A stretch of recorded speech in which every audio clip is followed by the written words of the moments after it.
سكينة في قلوب المؤمنين ليزدادوا إيمانا مع إيمانهم. الحمد لله الولي الغفار، والصلاة والسلام على سيدنا المختار وآله الأطهار وأصحابه الأحياء. أشهد أن لا إله إلا الله وحده لا شريك له، وأشهد أن محمدا عبده ورسوله. اللهم صل وسلم وبارك على سيدنا ومولانا محمد وعلى آله وصحبه أجمعين.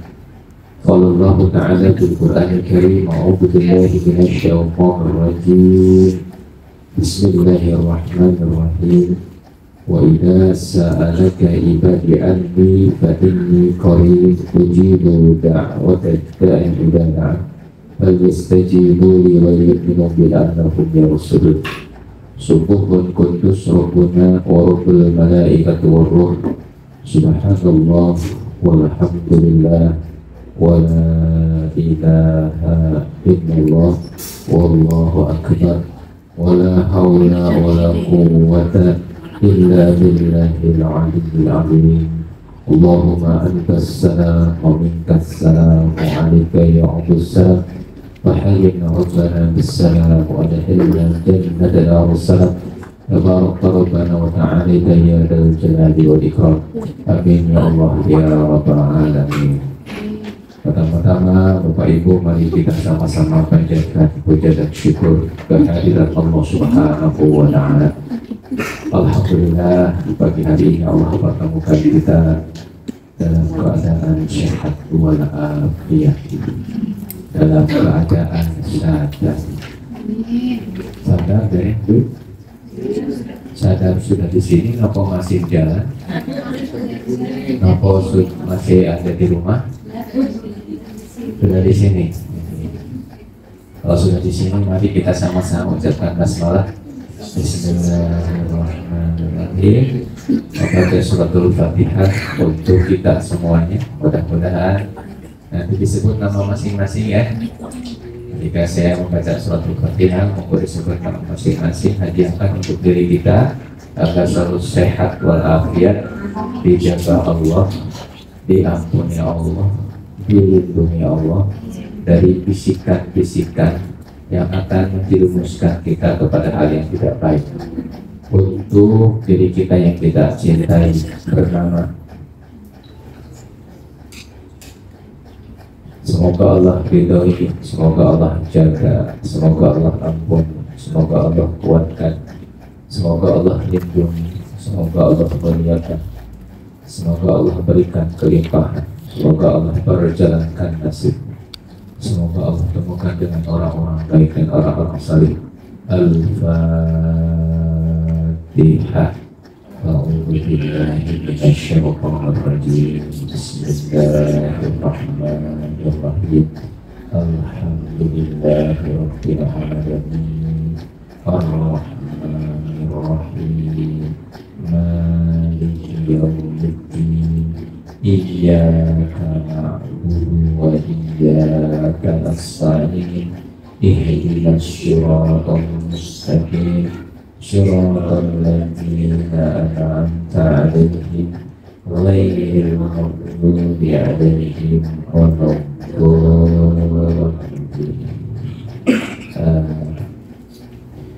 Baik Bapak Ibu, kita sekarang makalah berapa? 3. Bismillahirrahmanirrahim.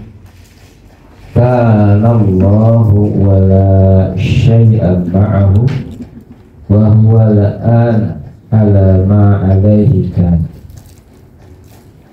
Artinya Allah telah ada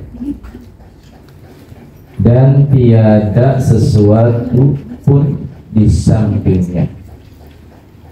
Kini dia masih tetap sebagai adanya semula. Kira-kira begitu ya pemahamannya. Saya ulangi Bapak Ibu. Allah selalu ada dan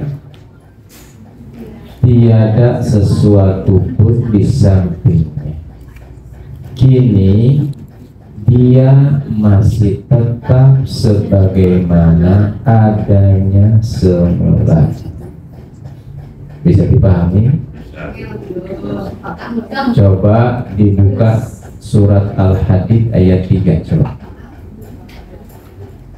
Al-Hadid ayat 3.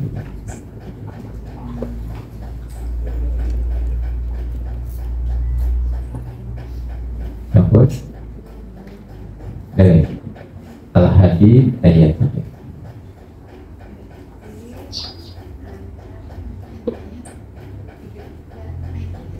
Ada? Coba dibaca Ibu. Dialah yang awal, yang akhir, yang zahir, dan yang batin. Dan dia maha mengetahui segala sesuatu. Nah, ini dalilnya ya. Surat Al-Hadid ayat 3. Dia yang awal dan yang akhir, yang dohir dan yang batin. Allah mengetahui segala sesuatu. Ibu ingin punya ilmu, ingin mengetahui banyak hal, amalin ini wal awwalu wal akhiru wal zahiru wal batin wa huwa kulli syai'in alim. Ini diamalin. Insyaallah kita paham ilmu. Sakit bisa mabuk. Emang pesawat terbang. Ya, wal awal wal akhir wal zahir wal batin wallahu ala kulli syai'in alim. Ini dalil. Jadi Allah itu yang awal, yang akhir, yang zahir, yang batin. Maksudnya apa? Ya yang pertama Allah, yang terakhir juga Allah. Kira-kira kalau yang pertama yang terakhir Allah, kira-kira Allah tahu nggak di masa depan? Di masa lalu tahu nggak? Kalau Allah tuh yang dohir, kira-kira Allah tahu nggak yang dohir? Yang batin tahu nggak? Berarti kalau kita pinta yang batin, ketemunya sama siapa? Allah al-batin. Ya, baik, saya lanjut. Jadi di makalah ini Allah As-Syekh Al-Arif Billah Ibnu Athaillah menyampaikan, ya, Allah itu qadim. Allah itu wujud, Allah itu qadim, kekal adanya, telah ada dan tidak ada sesuatu besertanya. Ya, dan Allah pada saat ini atas keadaan yang dahulu kala tetap saja ada. Allah itu ada dan tidak ada sesuatu besertanya. Jadi keyakinan kita yang maha ada siapa? Allah. Al-kaun, alam semesta itu kulluhum dulma. Bahwa alam semesta semuanya dulma, gelap, tidak ada. Yang ada hanya siapa? Allah. Maka kalau begitu apakah kita ada? Apakah kita ada? Nah, diadakan. Suatu saat tiada. Tiada. Manusia itu, makhluk itu dulunya tidak ada, diadakan dan pasti tidak ada lagi. Terus?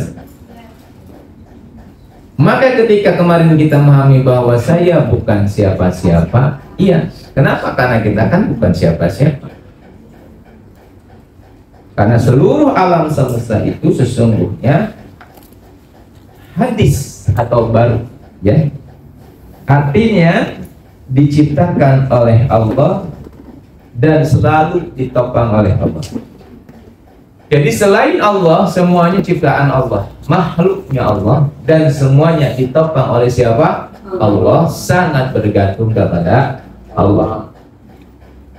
Nah, Bapak Ibu yang dirahmati Allah, makalah ini memberikan kepada kita sebuah penegasan tentang kita ini sesungguhnya tidak bisa apa. Kita ini bisa berdiri karena ditopang oleh pemilik hidup. Kita bisa bicara karena ditopang oleh pemilik hidup. Sesungguhnya kita tidak bisa apa. Yang qadim, yang ada hanyalah siapa? Allah. Dan salah satu syarat Allah memberikan kepada kita pemahaman tentang ilmu sesungguhnya di sini, yaitu pendalaman dari maqalah 38 bahwa yang ada sejak dulu dan kapanpun hanyalah Allah. Coba dilihat surat Ar-Rahman 26-27. Kullu man 'alaiha fan wa yabqa wajhu rabbika dzul jalali wal ikram. Seluruhnya akan binasa. Dan yang kekal itu wa yabqa, yang akan kekal itu wajhu rabbika. Wajah Allah dzul jalali wal ikram, yang memiliki keagungan dan kemuliaan. Ini dalilnya bahwa semuanya akan binasa, apalagi kita, ya betul? Ya. Kita akan binasa. Hanya wajhullah, hanya wajah Allah. Pasti ada yang nanya, gimana sih wajah Allah? Tidak akan saya sampaikan sekarang, nanti makolahnya di sebelah sono. Ya, ada tahapannya. Oke, kita paham tentang wajhullah itu apa? Nanti kita akan paham. Hanya wajhullah wa yabqa wajhu dzul jalali wal ikram, yang kekal, yang abadi, yang qadim, itu hanya wajhu rabbika, wajah Rabb kita, Rabb, ya, Rabb Allah dzul jalali wal ikram, yang memiliki kemuliaan dan keagungan. Bismillah, kita akan coba aplikasikan di maqalah ini dalam aplikasi kehidupan kita sehari-hari. Berarti kalau semuanya itu akan binasa, tidak kekal, kita ini tergantung kepada yang kekal apa tergantung kepada yang binasa? Atau kalau saya pilih, mana yang panjenengan akan pilih? Emas imitasi atau perak asli? Oh, seandainya kita paham dan sebenarnya betul bahwa dunia itu bahwa akhirat itu adalah emas asli, sedangkan dunia itu perak imitasi, mana yang akan kita pilih? Kalau akhirat itu adalah emas asli dan dunia itu adalah perak imitasi, mana yang akan kita pilih? Emas asli. Berarti kita akan pilih apa? Akhirat. Dan akhirat itu bentuknya iya bakal apa? Di dalam diri kita apa yang kekal, Bapak Ibu? Tubuh kita apa energi kita? Energi. Energi itu bentuknya apa? Emosi. Ya, energi itu bentuknya apa? Emosi. Bentuknya emosi itu kepribadian. Jadi kalau kita bicara tentang saya mau membeli akhirat, maka hati-hati, akhirat itu ada dua. Satu surga, yang kedua neraka. Semuanya abadi. Dan kalau dalam ilmu alam semesta, di dalam ilmu pengetahuan, ternyata yang abadi itu di dunia cuma satu, namanya energi. Terus ini saya aplikasikan, ya, aplikasikan dalam kehidupan agar teraplikasi nih makalah ini. Ternyata di dunia ini yang betul-betul dia ini menjadi kekal itu hanya satu di dunia, yaitu energi. Ada hukum energi. Energi tidak bisa dimusnahkan. Energi hanya bisa dipindah dari satu tempat, dari satu bentuk ke bentuk yang lain. Energi sifatnya kekal. Sedangkan kata Einstein, manusia itu 9,99% adalah energi, bentuknya cahaya. Artinya sesungguhnya di dalam diri kita ini ada hal yang akan membuat kita ini kekal. Karena Rasul mengatakan kalau engkau akan mencari, memilih mana seharusnya kita pilih, perak imitasi atau emas asli? Tentunya emas asli. Kalau akhirat itu emas asli, kenapa kita tetap harus milih apa? Perak imitasi. Bentuknya apa? Nah, baik, saya lanjutkan. Jadi clear ya, yang kekal dalam diri kita apa? Energi. Nah, energi dalam diri kita ini berbentuk apa? Bentuknya adalah sebuah rasa, sebuah getaran yang nanti akan menjadi sebuah wujud, namanya perilaku atau tindakan. Jadi hati-hati dengan yang namanya perasaan, karena perasaan itu abadi. Gini, saya tiba-tiba marah kepada siapa misalnya, kepada yang ke Pak Budi mah biasa dimarahin. Saya nggak pernah marah sama siapa, sama Pak Im misalnya, tak main Pak Im, wah saya marah. Ini kan saya sedang mentransfer energi buruk, dan saat saya mentransfer energi buruk itu akan hilang, dia akan kekal lekat di Pak Im dan di saya. Maka saat Pak Im itu tidak memaafkan saya, maka itu akan kembali ke saya energi. Ya kan? Karena itu sifatnya apa? Energi. Kekal. Nggak bakalan hilang. Bisa nggak energi itu berubah? Bisa. Jadi positif bisa. Kalau kita tadi banyak minta maaf, melakukan perbaikan, jadi baik. Tapi kalau tidak, Masya Allah, itu akan kekal. Orang yang meninggal, energinya tetap ada. Dan itu bahaya. Ke bawah sampai meninggal dunia.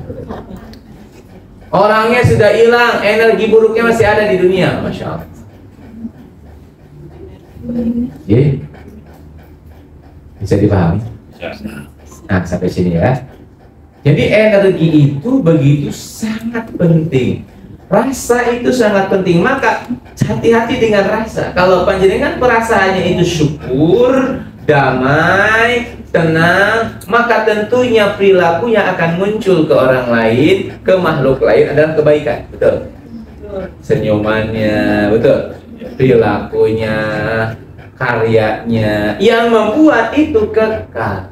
Dia pulang ke rahmatullah, manfaatnya masih ada di dunia. Itu yang disebut dengan emas asli dan perak imitasi. Kalau saya pakai skalanya seorang ilmuwan David Hawking, skala 200, skala 10, 200 ke atas, 200 ke bawah, maka yang disebut dengan energi yang akan membuat kita masuk kepada, mohon maaf, perak imitasi itu di 200 ke bawah. Ya, dari mulai bangga pada diri sendiri, ambisius, marah, kecewa, malu, putus asa. Kalau panjenengan putus asa, itu hati-hati. Kalau panjenengan malu terhadap diri sendiri, merasa diri tidak layak, itu suudon, iri hati, dengki, ngedumel, ngomel, terus apa, ngebatin, itu adalah perak imitasi. Sekarang pertanyaan saya, mana yang paling banyak ibu lakukan? Usnudon apa ngedumel? Ketahuan. Mana yang paling sering kita lakukan? Ngerumpi, ngomongin orang, atau zikir?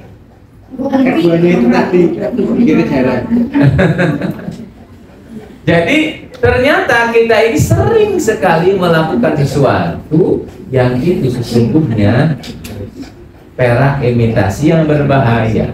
Apunten, jenengan ini apa namanya, ngomongin saya, ngerumpiin saya. Ya biasanya Bu Maya yang suka ngerumpiin. Ya, Bu Maya, Bu Desi ya biasanya. Jadi ketika misalkan mengerumpi itu, ya ngerumpi itu dilakuin, terus yang dirumpi itu suatu hal yang buruk, maka keburukan orang tersebut sudah diambil sama dia, sama yang ngerumpi itu, ya, sama yang ngerumpi itu, dan akhirnya dirinya lah yang akan mendapatkan usaha. Ya, itu yang disebut dengan apa namanya, kerugian itu ya. Dia sholat, dia puasa, dia zakat, habis pahalanya. Kenapa? Karena suka ngerumpi, ngomongin orang. Peringatan ibu-ibu, peringatan.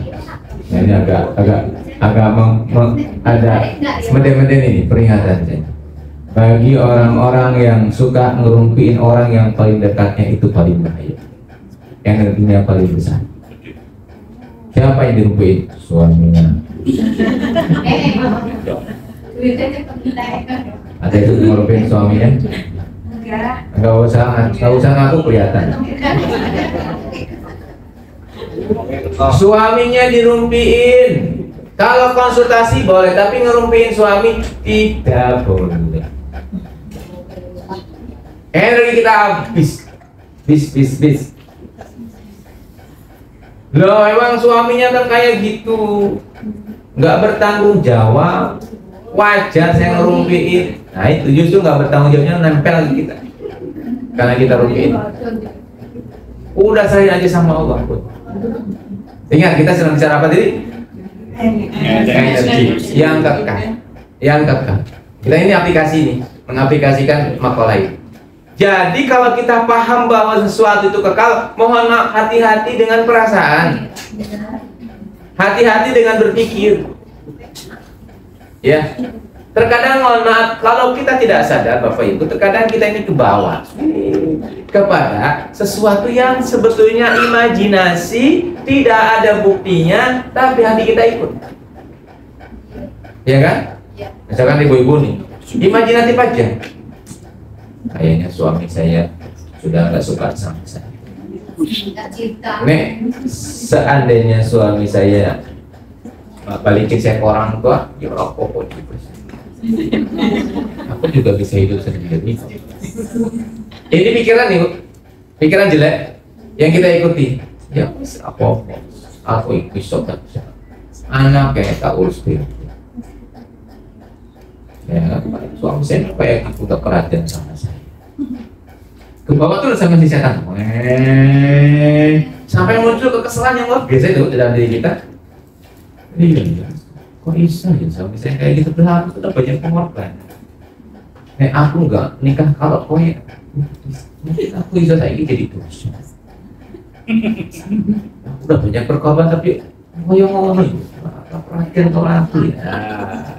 Terus nyambung kemana-mana. Akhirnya apa? Energinya langsung les. Tiba-tiba capek nggak jelas. Kok kayak menjiwai? Ada yang menjiwai? Nggak ada. Kalau nggak ada ya nggak apa-apa. Alhamdulillah. Jadi gitu Bapak Ibu. Hati-hati dengan rasa, karena rasa itu kekal. Maka di sini bisa dikatakan Allah itu Al-Qadim, Allah itu yang maha kekal, selamanya akan selalu ada. Berarti bagaimana kalau kita ini punya perasaan tidak baik, maka serahkan sama yang maha kekal. Gimana kalau misalkan kita ini khawatir, cemas, tinggal kita mengatakan, ya Allah, saya nggak punya apa-apa. Kan yang punya apa-apanya siapa? Jadi kalau kita ini bawang merah, maka kita cek ke dalam. Kok apa yang membuat saya ini kesel? Oh, jangan-jangan saya ini merasa memiliki. Lepas perasaan memilikinya. Lepas. Aja plong. Kok ini kok saya masih marah-marah? Kenapa? Cek lagi. Oh, ternyata saya merasa bahwa saya ini harus dihargai. Lepas itu benar dihargai. Kayak buat daun bawang itu, kulit bawang. Lepas. Coba, apa sih definisi bawang sesungguhnya? Ketika kulitnya dilepas semua, nggak ada namanya bawang itu.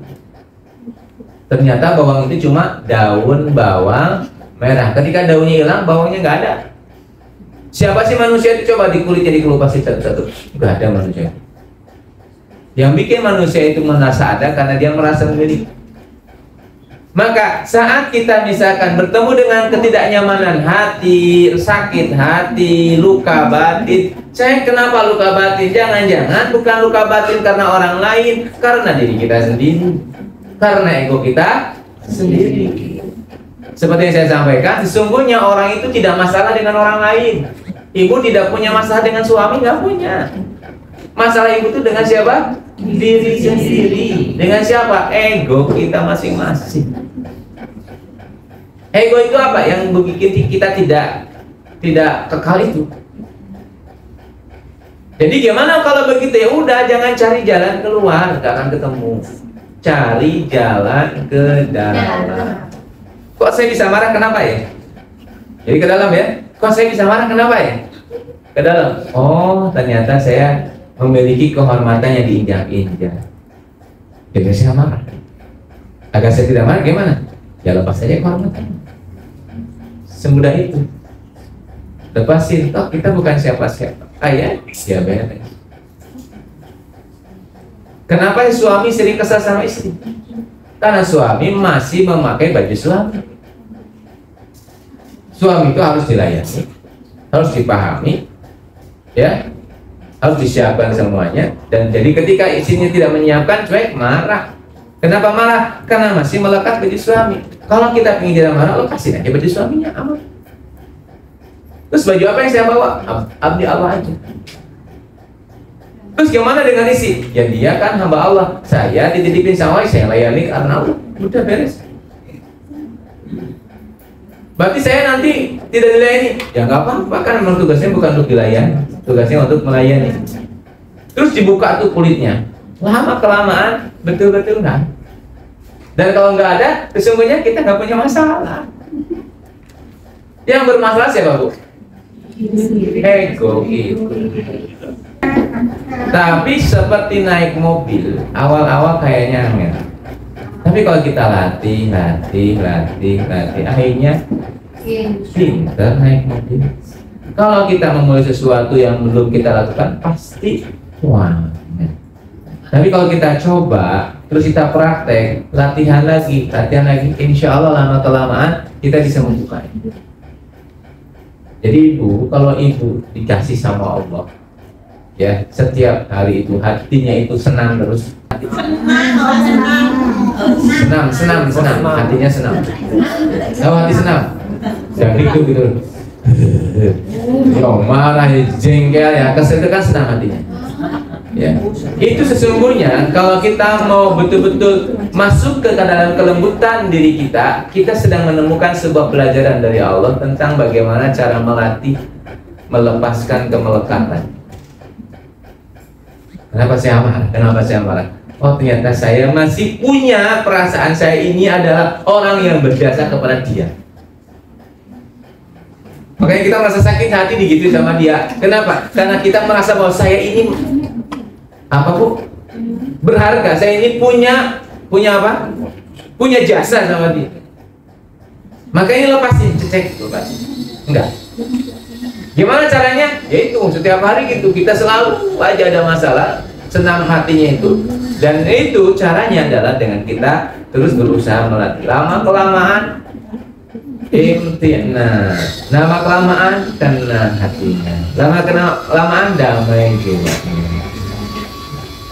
Maka kalau sudah damai jiwanya, di sana kita akan memahami tentang al-awwal, al-akhir, al-zahir, al-batin. Gimana nanti? Allah akan kasih ilmu pada kita. Awal akhirnya Allah yang punya. Zahir batin Allah yang punya.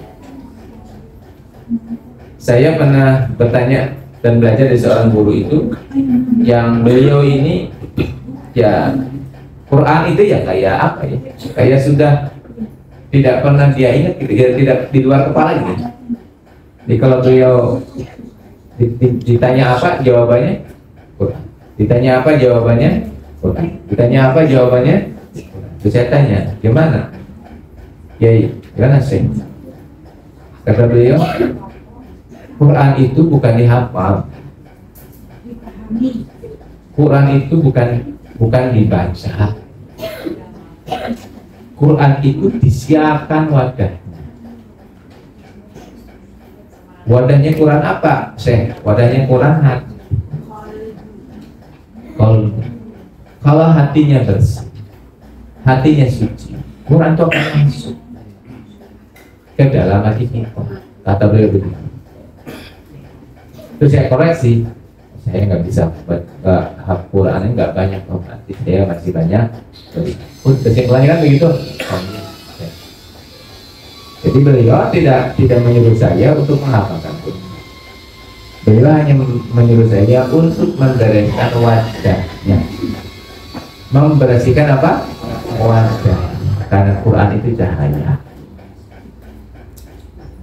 Ini kita mau Ramadan nih bentar lagi kan? Iya.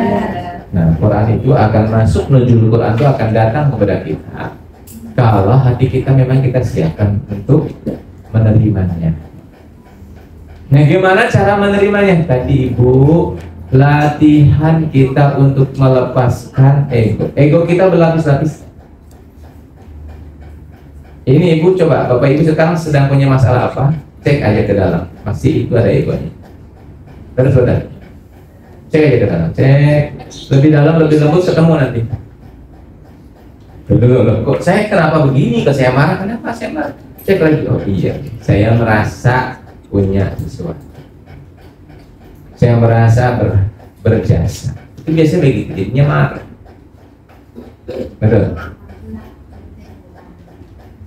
Kenapa Bapak Ibu merasa tersakiti? Cek dulu ke dalam. Apakah betul dia menyakiti? Jangan-jangan dia tidak menyakiti. Jangan-jangan yang menyakiti siapa? Jadi kita sendiri. Kenapa saya sakit ya? Oh ternyata di sini kita punya ego namanya. Gak boleh kau keluar dari aku.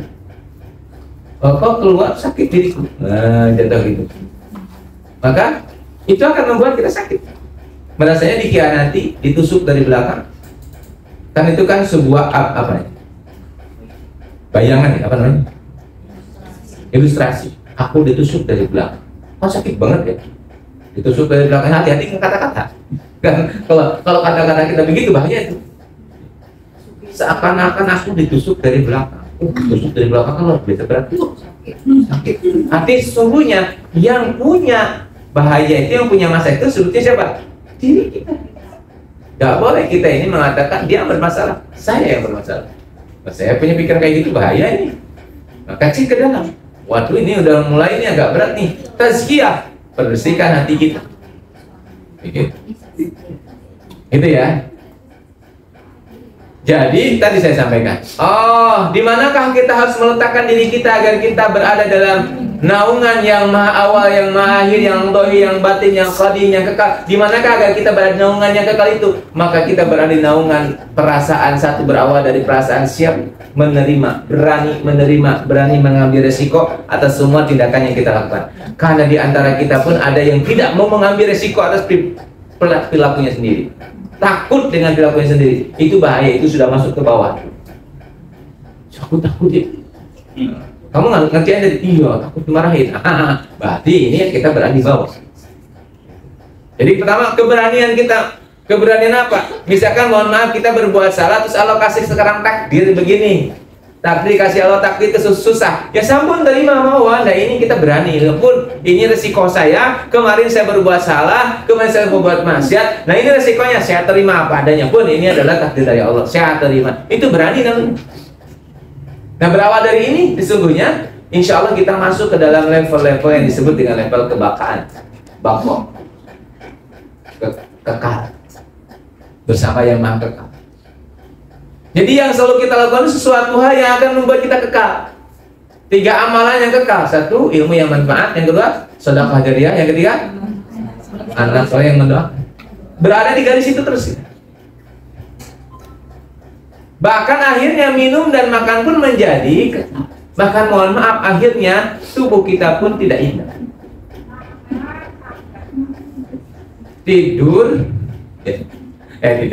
dikubur, digali lagi kuburannya masih kuning apa jasadnya, harum, kering, apanya, kukunya tumbuh kayak guru saya kayak Haji Mustafa Tasikmalaya, pahlawan nasional. Digali, rambutnya panjang, kukunya panjang.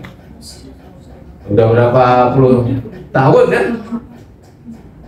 Ternyata kekal ya. Ternyata apa? Jadi akhirnya sesuatu yang awalnya kulufan, gimana surat ramanya? Kuluman alaiha fan. Kuluman alaiha fan. Wah, dalil bahwa kullu man 'alaiha fan, bahwa semuanya akan fan, akan hancur itu, ternyata ketika kita bersama dengan yang baqa, ternyata jadi baqa semua. Ketika Mbah Maimun Jubair digali di sana, di mana di Ma'la itu digali, masih utuh, akhirnya tidak hilang, tetap aja di sana. Akhirnya dikasihlah tulisannya Mbah Maimun Haji Maimun Jubair. Kenapa? Karena ketika digali, kan biasanya setiap 5 tahunan itu diambil tuh, yang udah kosong dimasukkan yang baru. Nah, yang Mbah Maimun tidak hilang, akhirnya tetap aja di sana. Itu kan keajaiban ketika kita bersama dengan yang Maha Kekal. Ibu mau tetap kekal? Mau, Bu? Ibu meninggal, ternyata tubuhnya tidak hancur. Mau, Bu? Mau tahu caranya? Yang mau yang insan apa yang lama? Oh, yang insan di mumi, Bu.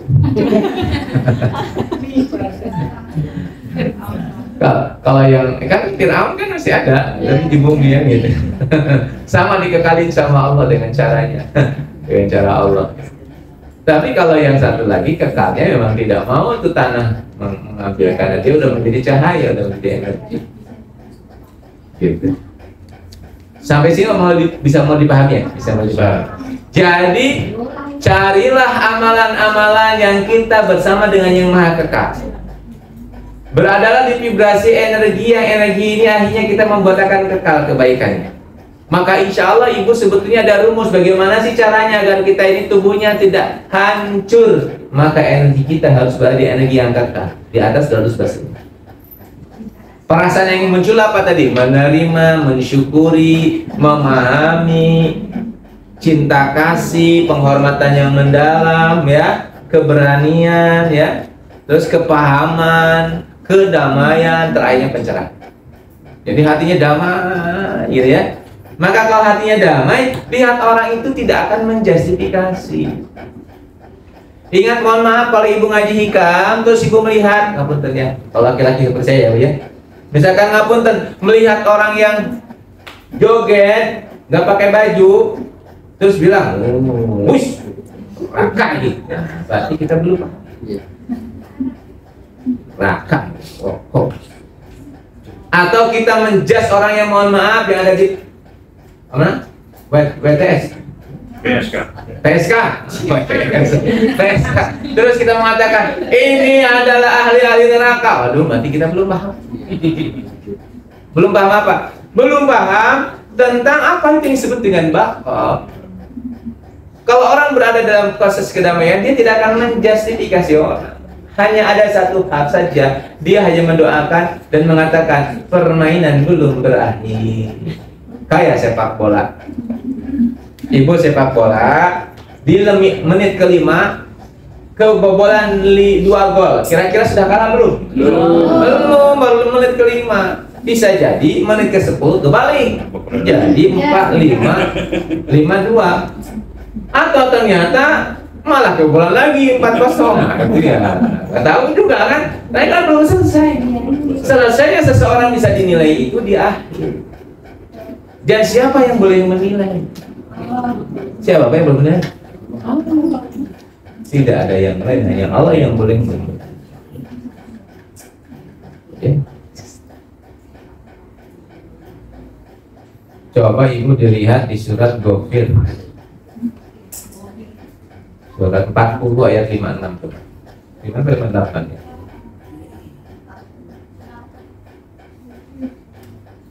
Surat 40 ayat 56 tuh.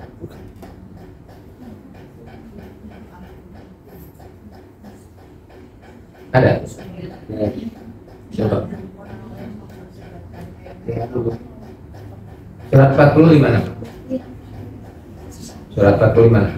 Sesungguhnya orang-orang yang pakai 58 itu. Dan tidak sama orang yang buta dengan orang yang melihat. Terus? Dan tidak sama pula orang-orang yang beriman dan mengerjakan kebajikan dan orang-orang yang berbuat kejahatan. Ini sedikit sekali yang kamu ambil pelajaran. Berarti kan tidak sama. Yang memberikan ukuran tidak sama siapa? Kita apa Allah? Berarti kita kan tidak boleh menilai ya. Ya.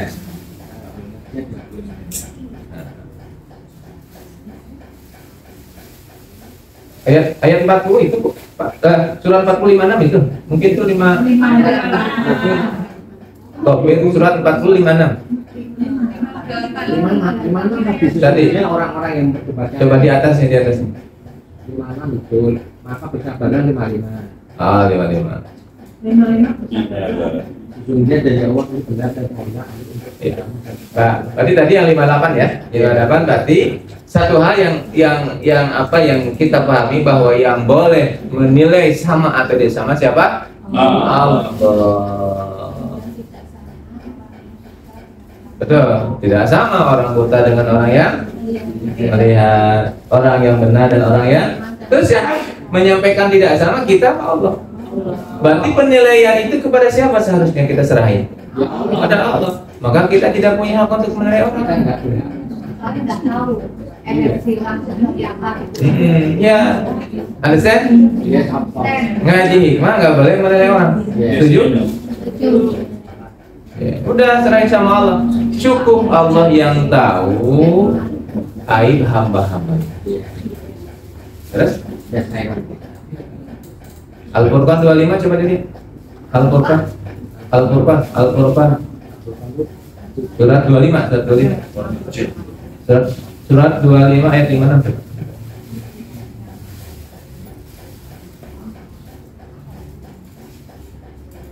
Dan tidaklah Ya. kamu mengutus engkau Muhammad melainkan hanya sebagai pembawa dan diberi peringatan. Mbak. Al-Furqan 56. Dan tidaklah kaminya kan Allah mengutus engkau Muhammad melainkan hanya sebagai pembawa kabar gembira dan diberi peringatan. Memberi peringatan, kabar gembira dan memberi peringatan. Penyampai namanya. Penyampai. Rasul juga hanya sebagai Memberi kabar. jadi sesungguhnya hanya siapa?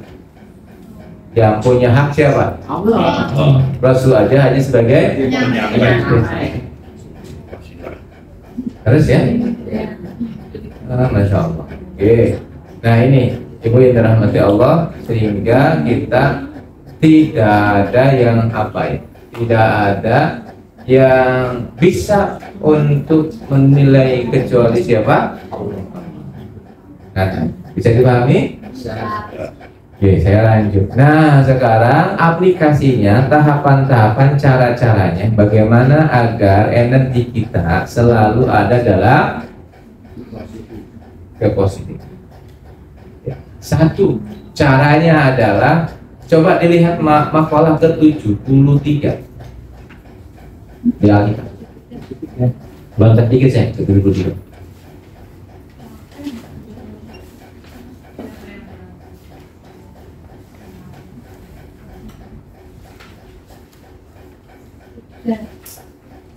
Siapa yang merasakan?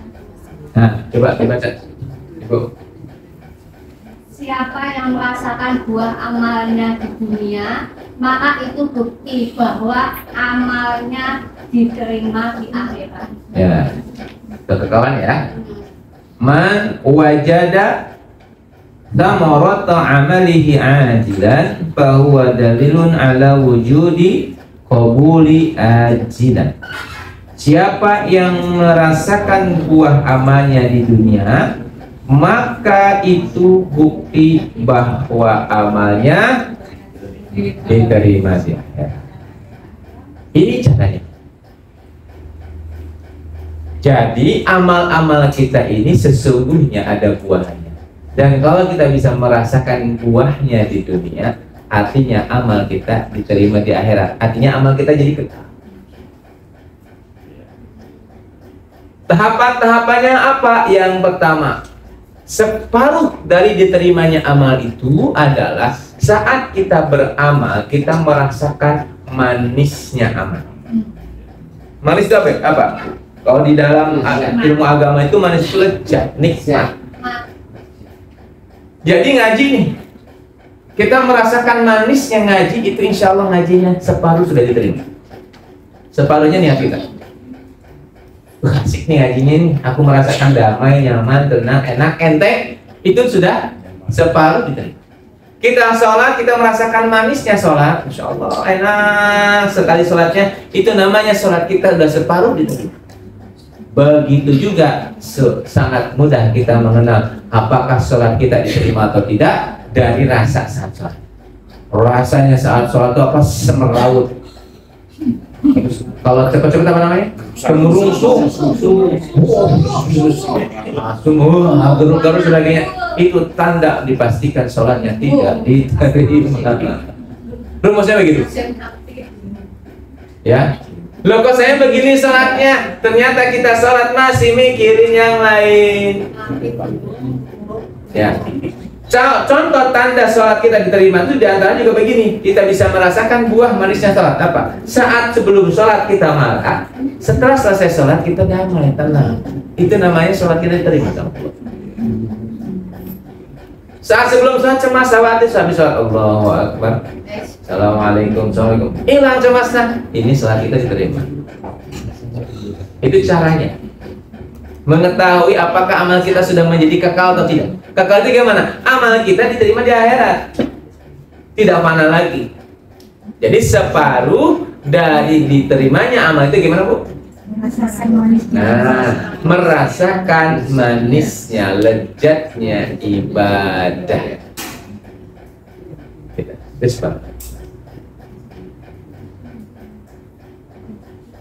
Jadi sebentar, saya pengen ikut nih, pengen menjadi bersama dengan yang maha kekal nih. Gimana caranya nih saya amalannya nih? Nah kan dicek. Kalau saya zikir nyaman nggak zikirnya? Lupa enggak? Ternyata alhamdulillah saya merasakan apa? Enak. Nah itu separuh. Sudah separuh. Ya. Yang kedua, karena kita ini merasa enak beribadah, lezat, maka muncul dua. Satu, rajin beribadah. Yang kedua, istiqomah ibadah. Ini ciri amalnya berubah menjadi menjadi kekal. Satu, rajin. Yang kedua, istiqomah. Ada nggak, Bu, amalannya ibu tuh rajin dan istiqomah? Ada? Ada, Bu? Saya boleh menebak apa? Boleh? Mencari uang, mencari uang suami di kaos kaki. Paling menyenangkan. Lagi nyuci terus ngambil di sakunya. Ada 20.000. Nah, jadi rajin dan istiqomah itu adalah tanda amalnya berubah menjadi bako. Artinya amalnya diterima di akhirat. Panjenengan zikir, dan zikir ini sudah menjadi sebuah ketagihan. Kalau nggak zikir itu nggak enak gitu. Rasanya kalau nggak zikir itu rasanya apa? Kurang gitu rasanya. Benar. Ibu yang sudah biasa baca Quran, nggak baca Quran sehari rasanya gimana? Nggak enak.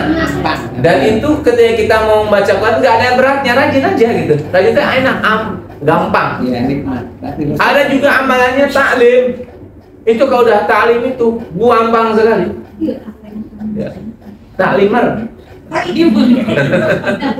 Ya. Istiqomah dan taklimnya itu rajin. Itu juga amalan tuh. Dan tanda amalannya insya Allah diterima Allah. Ada yang baca Quran baru aja A'udzubillahi minasyaitonirrajim Bismillahirrahmanirrahim. P-nya ada apa? Ada PSIS yang mau main. Baru aja Bismillahirrahmanirrahim udah sedekah. Ini tandanya kita tidak diterima amalnya. Sampai sini bisa dipahami, Bu? Nah, jadi ada amalan yang amal ini insya Allah disebut amalan yang kekal. Amalan apa? Amalan yang kita rajin untuk mengamalkannya dan kita istiqomah. Sama kalau kita pun punya amalan buruk yang rajin kita amalkan dan istiqomah itu yang bako. Hati-hati. Apa itu? Rompi.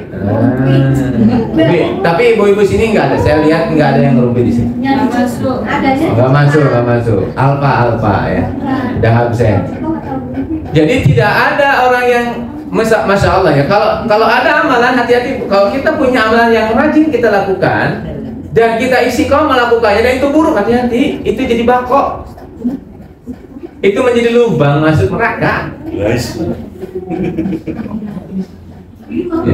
Nah, yang ini butuh kita rusak polanya agar tidak melakukan dengan, kalau bisa melakukannya itu dengan berat hati gitu ya. Duh, enggak mau saya. Nah, kalau panjenengan enggak mau, aduh gimana nih saya, kayaknya kalau dengerin itu panas di kupingnya ya. Tapi kalau mau geser yo enggak enak, tapi yo gimana gitu. Duh kok panas kuping saya. Nah, kalau gitu berarti tandanya ibu sudah masuk pada zona sekal. Jadi, mohon maaf tiba-tiba kayak ibu kerasukan gitu. Kayak diruqyah. Kenapa? Enggak betah. Tuh kok ngomongin orang terus kayaknya aku pengen pindah kemana coba, aduh bingung kan. Ini akhirnya apa? Ada parameter, itu parameter yang bisa kita lakukan, dicek. Oh ternyata saya alhamdulillah sudah ada di zona aman. Terus masalahnya kalau di zona aman gimana? Hati-hati. Ini yang membuat, mohon maaf, cerita ini membuat, mohon maaf, saya menangis pada waktu itu kayak anak kecil. Dengan cerita ini. Cerita ini adalah cerita Syekh Abdul Qadir Jailani. Jadi Syekh Abdul Qadir Jailani ini itu ketika sedang jalan dengan para muridnya ditanya sama seorang pemuda yang sedang mabuk. Assalamualaikum Syekh. Waalaikumsalam. Sambil tersenyum karena Syekh Abdul Qadir Jailani cinta pada siapapun. Syekh, saya mau tanya, kata beliau, apakah orang seperti saya yang banyak maksiat, banyak dosa, ya, banyak melakukan maksiat, bisa enggak saya ini diampuni dosanya oleh Allah? Dengan tersenyum beliau mengatakan, Masya Allah anakku sayang, Allah itu maha baik, Allah akan ampuni dosa. Kata siapa saya tersenyum. Saya mau tanya lagi, apakah orang seperti saya yang buruk kayak begini, bisakah saya seperti engkau Syekh? Beliau pun memukul-mukul pundaknya dan tersenyum. Bagi Allah mudah membuat engkau bisa seperti saya. Bagi Allah. Kata beliau, Syekh, apakah Syekh yang suci seperti itu? Kalau Allah kehendaki bisa nggak seperti saya? Gak jawab beliau, langsung nangis, tersungkur, dan akhirnya beliau nangis terus. Kaget kan murid ini, kenapa engkau nangis ya saya tidak membayangkan kalau Allah menghendaki saya seperti beliau, bagaimana rasa sedihnya saya. Kenapa? Karena ditinggalin Allah itu Masya Allah jauh dekat. Itu yang membuat beliau Syekh Abdul Qadir Jailani menangis sejari-jarinya. Kenapa? Nggak bisa membayangkan kalau seandainya kita ditakdirkan, beliau ditakdirkan seperti seorang pemabuk itu, dan ternyata pemabuk ini dikirimkan oleh Allah untuk menguji Syekh Abdul Qadir Jailani. Nah, jadi beliau mengatakan, ya Rahman, janganlah engkau izinkan hamba masuk ke dalam sebuah tempat yang membuat hamba jauh darimu. Hamba sudah merasakan nikmat di sini, kira-kira begitu. Bisa dipahami maksud? Jadi ibu, ketika kita bertemu dengan orang-orang yang tidak sefrekuensi dalam tanda kutip ya, beliau begitu, jangan kita nilai. Kenapa? Andai kita dijadikan seperti itu, waduh, gimana kita? Betul. Sehingga memang agak nggak betah kita itu, nggak betah bukan karena kita merasa suci, bukan, tapi Masya Allah gitu. Paham ya? Wah itu Pak, pas awal ya, karena saya udah menerimanya sudah agak lama. Pas awal saya nggak berhenti nangis ya. Kenapa? Ya karena Masya Allah, gimana ya kalau kita dijadikan kayak begitu ya? Jadikan orang yang jauh dari Allah. Berarti kan Allah itu sangat sayang sama kita ya. Nah itu. Jadi orang yang Allah berikan kepadanya tanda bahwa amalnya diterima. Jadi besok Pakolah 73 dilewati ya, udah kita ambil sekarang ya di Pakolah 38. Jadi ketika kita ini diizinkan Allah, Masya Allah, diizinkan apa? Diizinkan oleh Allah Subhanahu Wa Taala, diterima amalnya, kita akan merasakan rajin ibadahnya, istiqomah, ibadah. Rajin dan istiqomah. Ini yang keberapa? Kedua. Ya. Yang ketiga, bagaimana aplikasinya agar kita bisa kekal dalam menjalankan amalan-amalan ibadah itu? Ini yang ketiga. Andai kita ini melaksanakan sholat, bersedekah, berpuasa, kok hambar ya? Kok nggak ada rasa nikmat ya? Kok kita nggak merasakan manisnya ibadah ya? Kok kita merasanya sholatnya biasa-biasa aja? Itu harus hati-hati, cek ke dalam. Jangan-jangan kita memiliki 4 sifat yang akan mendorong kita akhirnya masuk kepada zona tidak kekal atau fana. Satu apa? Hubbud dunya. Cinta kepada dunia. Apa cinta dunia itu? Tadi, kemelekatan, kepemilikan terhadap sesuatu yang sesungguhnya bukan milik kita. Padahal Allah selalu menyampaikan kepada kita, Inna lillahi wa inna ilaihi raji'un. Ini menjadi tema seminar tanggal 3 Maret besok. From Allah back to Allah, bersama Bu Wali Kota Semarang. Di Wali Kota. Ikut tak?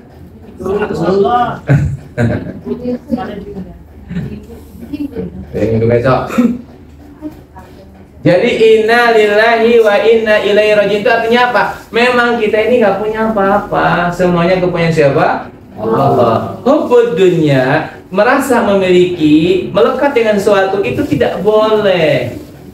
Namun memang karena ini di ilmu tasawuf tidak ada nama-nama haram kita memiliki, tidak ada. Tapi kalau kita mau hati-hati, boleh kita mengatakan pada diri kita, haram kita merasa memiliki sesuatu karena ini bukan milik kita. Milik siapa? Allah. Ibu harga diri punya ibu? Bukan. Kita tuh nggak punya apa-apa. Nah, bodohnya itu adalah di antaranya merasa memiliki. Mungkin ibu nggak punya banyak keduniaan, ibu nggak punya banyak keduniaan, ibu nggak punya mobil, nggak punya rumah besar, nggak punya. Tapi ibu merasa memiliki sesuatu. Contoh harga diri.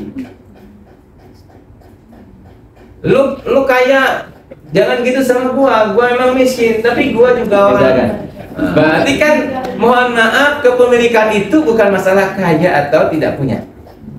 Punya atau tidak punya rezeki, punya atau tidak punya harta. Tapi bagaimana kita menyikapi sesuatu yang ada dalam diri kita ini? Kita memilikinya atau ini titipan sama Allah?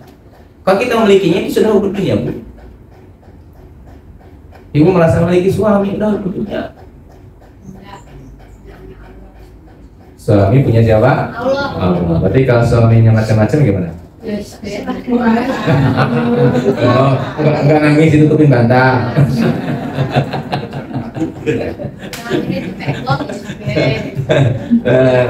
Jadi ibu yang dirahmati Allah, ayo kita latih agar melepaskan semua kemelekatan dalam diri kita. Karena hubbudnya itu melekatnya sesuatu, merasa kita memiliki sesuatu. Allah uji, Pak.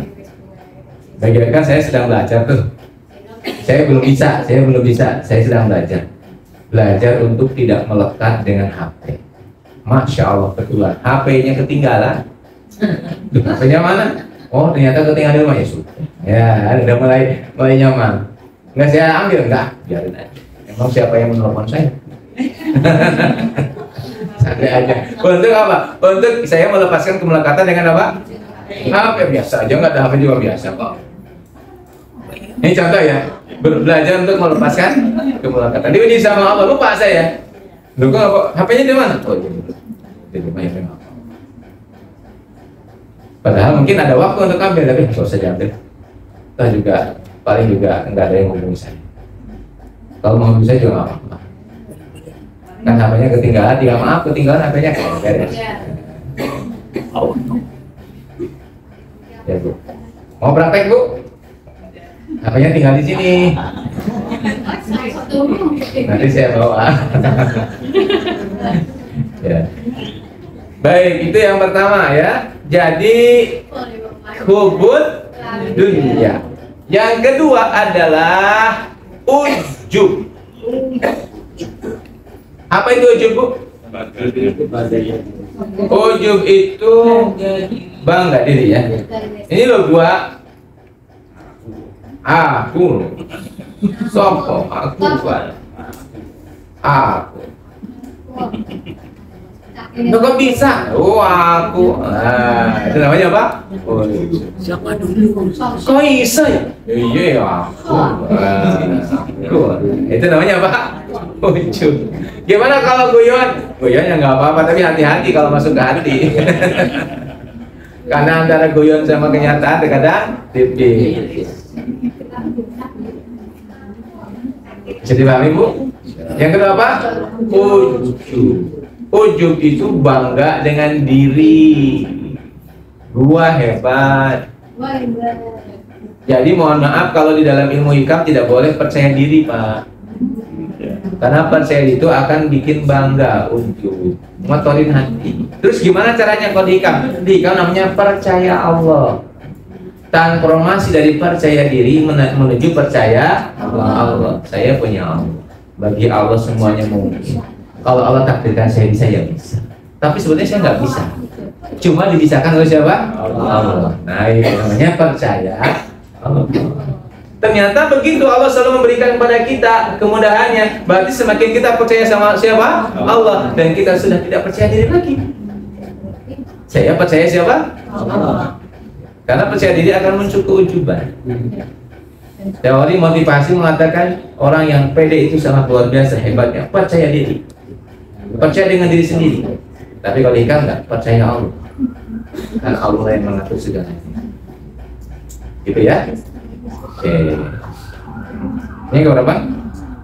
Kedua ya. Yang ketiga sekarang. Yang ketiga, jadi cek kalau kita ini kok nggak nyaman ibadahnya, kok nggak dapat halawatul ibadah, halawatul sodakoh, nggak dapat kenikmatan sodakoh, kenikmatan ini nggak ada. Maka yang ketiga adalah apa? Mungkin kita ini termasuk orang yang sombong. Apa sombong? Beda antara ujub dan sombong. Kalau sombong itu merasa diri kita lebih baik dari orang lain. Kalau ujub gini, gimana acaranya? Besok aja. Besok. Kayak gitu kecil, besok. Ini ujub ya. Tidak ada kata insya Allahnya. Pokoknya. Besok. Aman. Pokoknya aman. Besok. Seakan-akan kita punya waktu besok. Itu namanya apa? Hati-hati, itu mengotori hati. Nah, kalau sombong itu merasa kita lebih dari orang lain. Berawal dari apa? Dari kita sering menilai orang lain. Maka hati-hati. Saya nyampaikan puasalah dari menilai orang lain. Ya. Membanding-bandingkan, hati-hati. Ya. Makanya kan lagunya itu sebetulnya kalau mau kita nikmati juga bisa. Jangan membanding-bandingkan. Karena saat kita membanding-bandingkan orang, kita merasa lebih dari orang lain.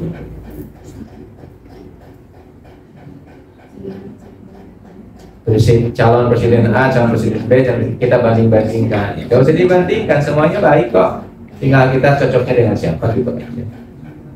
Kalau dibanding-bandingkan, maka kita akan terjebak pada mohon maaf kesombongan. Merasa kita lebih daripada orang lain. Hati-hati, jangan bandingin suami kita dengan suami orang lain. Kenapa? Yang muncul buat kita adalah masalah baru. Apa? Kita merasa baik daripada suami. Beneran. Ya Pak ya? Jangan bandingkan istri sama istri orang lain. Kenapa? Kalau kita bandingkan, kita akan terjebak dengan sebuah penyakit baru, namanya kita merasa lebih baik daripada istri. Belum tentu kita yang lebih baik daripada istri kita, Pak. Walaupun kita sedekahnya bagus, tahajudnya bagus, isi turak-turuai misalnya ya. Wah, kita jam 3 ini udah sholat, udah khusyuk. Terus kita mengatakan sama istri kita, aduh istri kita di bawah saya levelnya, mohon maaf. Hati-hati, belum tentu. Gak boleh membanding-bandingkan. Karena membanding-bandingkan membikin kita akhirnya menjadi sombong. Menilai membuat kita menjadi sombong, ya. Sekali lagi, penilaian itu punya Allah, bukan punya kita. Udah nikmati itu. permainan hidup seseorang belum selesai, maka kita nggak boleh menilainya. Oke. Kita bertemu dengan apapun, gak usah kita doain aja. Itu ke hatinya jadi damai, ya. Betul Bu? Itu loh Pak, wanita yang tetangga itu Pak, kacau. Lo kacau gitu lah, gak jelas. Hati-hati. Padahal kita bicara begitu terus apa? Muncul apa? Merasa kita lebih baik daripada orang lain. Rusak hati kita. Oke. Agak Bapak Ibu bisa dipahami? Kita ini tidak ada yang lebih baik, sama di sisi Allah. Ya. Ini yang keberapa? Ketiga ya, sombong. Yang keempat ini juga paling berat. Yang keempat adalah riya. Riya itu melakukan sesuatu bukan karena Allah. Melakukan sesuatu bukan karena Allah. Ibu sholat duha, untuk apa Bu kita sholat duha? Ibu sholat duha untuk apa? Dekat dengan Allah. Agar rezekinya lancar. Kalau ibu sholat duha agar rezekinya lancar, berarti ibu tujuannya bukan Allah, tapi tujuannya dunia. Ibu tidak masuk pada yang kekal, tapi yang fana.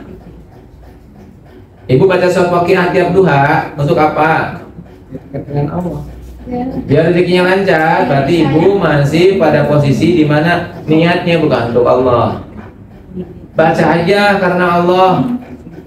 Masalah di sana ada keberkahan, itu bonus yang Allah kasihkan. Jangan salah niat. Ibu sedekah, semua gaji disedekahi satu amplopnya, belum untuk apa? Agar diganti 10 kali lipat. Kalau nggak diganti gimana? Kecewa. Terus kalau kecewa nggak sedekah lagi. Terus bilang sama Allah bohong sama saya gitu. Atau bilang ustaznya salah. Pemahamannya yang kita pahami bahwa kita ini sedekah bukan karena pingin dilipat kadang jadi berapa 100 kali lipat, enggak. Sedekah aja. Masalah nanti dilipat gandakan itu berkah dari Allah.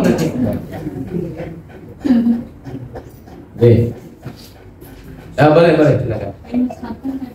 Kita beribadah karena ada suatu dalil entah itu hadis entah itu ayat.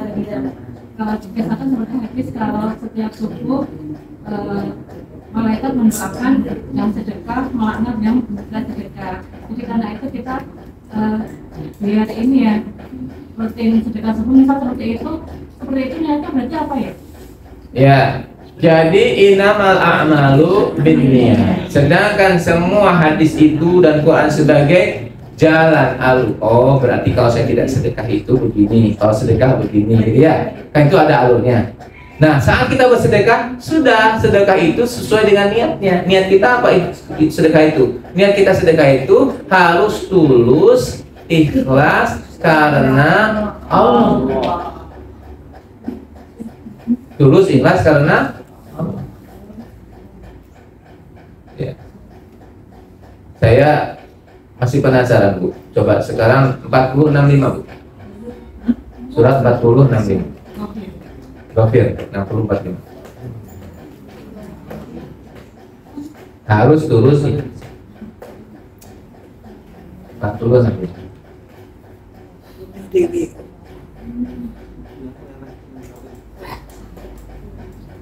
Ada? Coba lihat satu.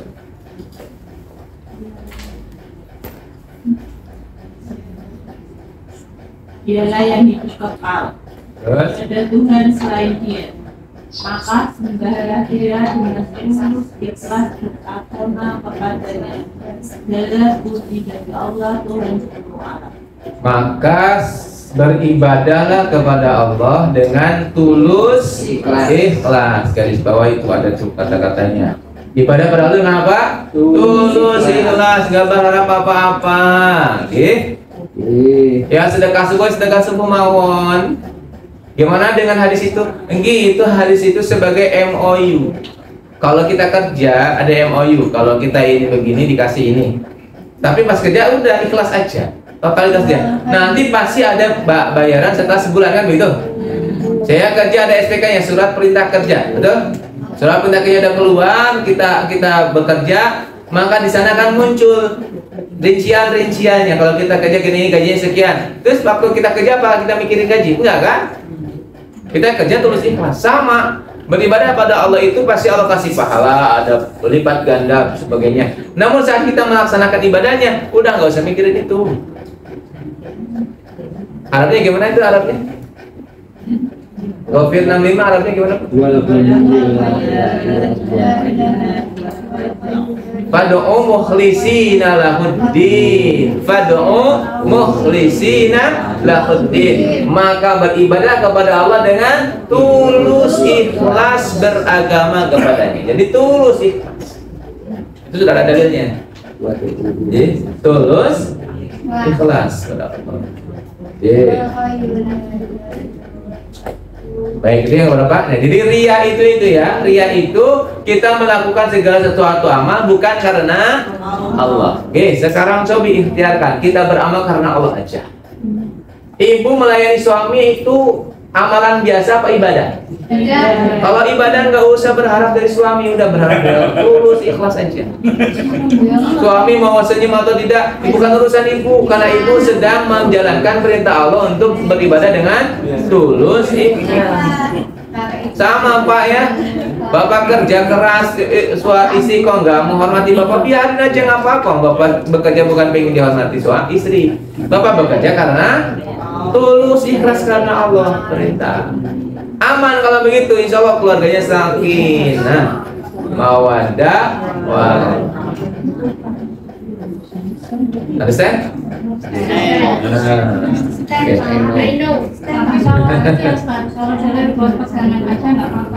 Nggak apa-apa. Nah, ada dalilnya, ini dalilnya boleh karena ini sebagai pegangan, sebagai SPK-nya, MOU-nya, legal formalnya. Kenapa panjenengan sholat tahajud? Ini legal formalnya. Maqam mahmuda, Allah akan tinggikan derajatnya. Kan gitu. Tahajud maqam mahmuda. Gimana kalau kok sedekah terus? Allah akan berikan kepada orang sedekah ganti 10 kali lipat, 700 kali lipat. Betul ya? Iya. Nah, itu legal formalnya, tapi saat sedekah nggak usah mikirin itu. Iya. Jadi jangan pikir niat, jangan dijadikan niat ya. Oke, niat kita harus mukhlisina lahuddin, mukhlisin, tulus ala kulli hal. Setelah tulus ikhlas dapat amplop ya alhamdulillah. Ya berarti ya? Ya. Enggak mengharapkan itu berkah. Bonus. Kalau itu start bersalawat biar dapat syafaat itu gimana? Dalam Bersalawat biar dapat syafaat seperti itu gimana? bersalawat, Biar dapat syafaat. bersalawat agar dapat syafaat. Bersalawat agar dapat syafaat. Saya sebentar. Coba di surat apa? Sabah 23 coba. Barangkali di surat Sabah, saya lupa. Syafaat ya? Sabah ayat 23. Surat Sabah ayat 23. Dan pertolongan di sisinya hanya berguna bagi orang yang telah diizinkannya. Nah, dan pertolongan itu syafaat. Ayatnya coba lihat tulisannya. Wala tanfa'u syafa'atun indahu illa liman adinal. Jadi orang-orang yang akan diberikan oleh Allah syafaat itu orang yang akan diizinkan Allah saja. Jadi misalkan kita bersoal mendapatkan syafaat, insya Allah kalau Allah izinkan mendapatkan syafaat. Siapa yang dapat syafaat itu? Dia yang Allah izinkan, yang hatinya dapat dihilangkan apa namanya? Ketakutan ya? Ketakutannya hilang, betul? Hilang rasa takutnya. Jadi siapa orang yang Allah izinkan mendapatkan syafaat itu dan memberi syafaat, yang hatinya sudah tidak ada rasa takut. La khawfun alaihim wa lahum yahzanun. Sabah ayat 23. Terus ya? Nah, itu.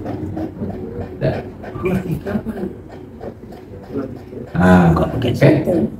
Oh iya, Sudah jam 12. Ada kan? Jadi syafaat itu hanya milik Allah saja. Syafaat itu. Nabi Muhammad pun Hebat adalah yang diizinkan Allah mendapatkan memberikan syafaat. Bisakah seorang orang tua memberi syafaat pada anak? Bisa, kalau Allah izinkan. Bisakah seorang guru memberikan syafaat? Bisa, kalau Allah izinkan. Bisakah seorang murid memberikan syafaat pada gurunya? Bisa, kalau Allah izinkan.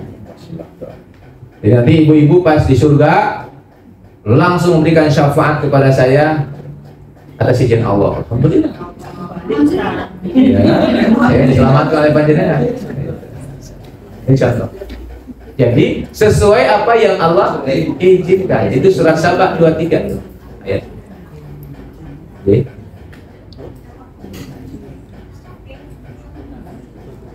Cukup, ada yang tanya lagi? Monggo. Bertanya Pak. Boleh, silakan.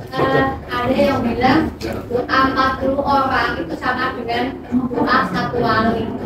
Dan karena saya yakin sering saya praktekkan. Doa 40 orang itu memang dikatakan di doa yang insya Allah dilakukan oleh 40 orang itu insya Allah qabul.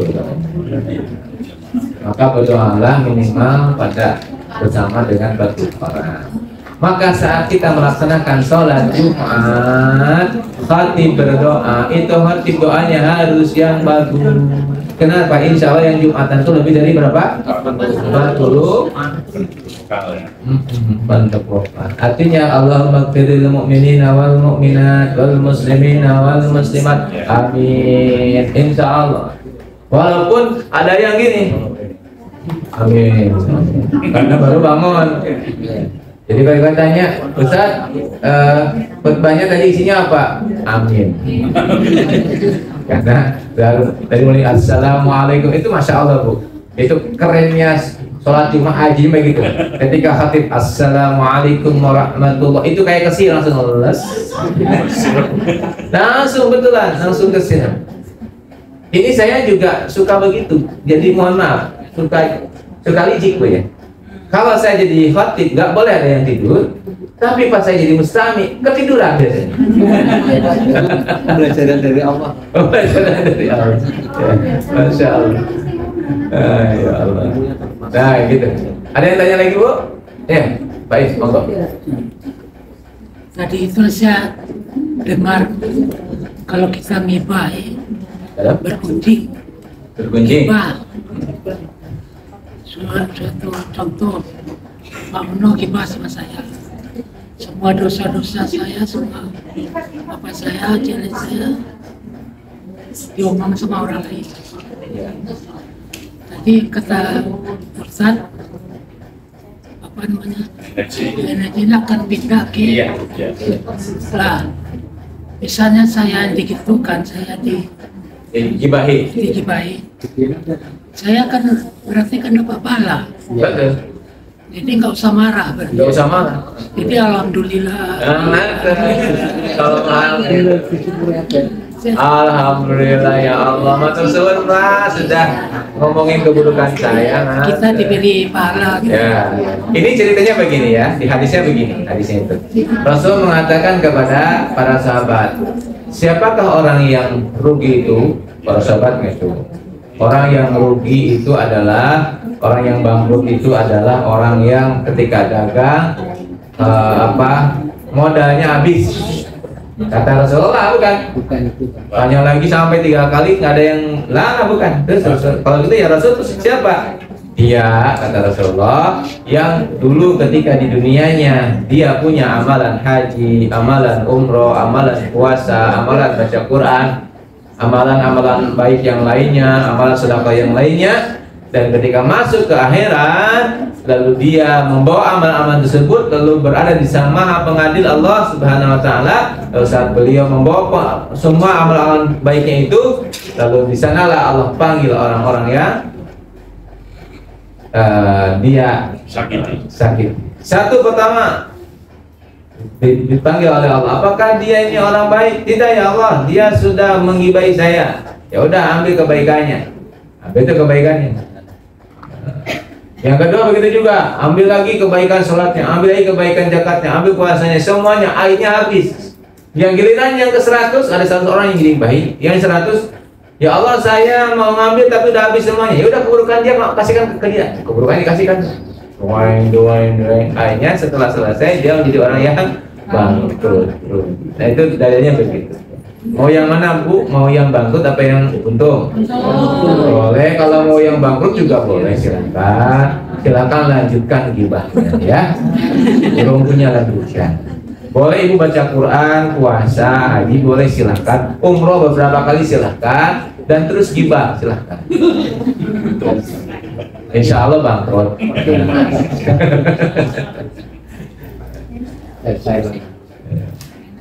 Jadi kalau kita udah paham ini, hati-hati ya. Hati-hati ngomongin orang lain. Lebih baik ngomongin diri sendiri aja. Orang lain ketawa karena kita ngomongin diri kita sendiri malah nggak apa-apa ya. Waduh Bu, saya ini kemarin ketiduran, nggak bisa sholat subuh jam 6, terus orang lain ketawa. Nggak apa-apa. Kita lagi ngomongin siapa? Diri saya sendiri kok. Ya gitu ya Pak. Cukup? Siap Ibu merubah jadi tidak merumpi? Siap. Jadi kalau Ibu mau tidur sama suami, yang diomongin jangan tetangga sebelah ya. Kucing aja nggak apa-apa yang diomongin ya. Anak-anak juga nggak boleh, kecuali kita mengevaluasi ya. Mengevaluasi untuk membuat lebih baik boleh. Tapi kalau dalam rangka menggibah anak jangan. Karena nanti kita yang bangkrut ya. Tapi berarti kan dapat pahala, tidak bekerja. Iya, dapat pahala nggak bekerja Pak. Kalau sholat kan kerja dulu. Iya, berarti Pak I mau ini menyampaikan iklan. Silakan saya digibah gitu ya. Agar saya dapat pahala banyak gitu. Senang aja gitu. Iya, itu alhamdulillah dapat pahala banyak. Nanti bismillah, mudah-mudahan pulang dari sini ibu-ibu, bapak-bapak sudah mulai ada perubahan, tidak ngomongin orang lain. Dan orang lain yang paling besar energinya untuk kita gibai dan dia akan keambil energi kita adalah orang yang paling dekat. Bisa orang tua, bisa suami, bisa istri, bisa anak, bisa adik, bisa kakak adik. Tapi kalau konsultasi boleh, Tapi kalau ngomongin tanpa konsultasi itu namanya ghibah. Gimana kalau ghibah? Itu energi kita habis. Understand? Matur suwun, ngaten Bapak Ibu, cukup semanten. Mudah-mudahan Allah ridho. Mudah-mudahan dimudahkan, dilancarkan, diberkahi. Mudah-mudahan kita bisa mengamalkan. Jadi hamba Allah yang bukan siapa-siapa, tidak punya apa-apa, dan nggak bisa apa-apa. Assalamualaikum warahmatullahi wabarakatuh. Kita tutup dengan bacaan subhanakallahumma wa bihamdika asyhadu an la ilaha illa anta astaghfiruka wa atubu ilaik.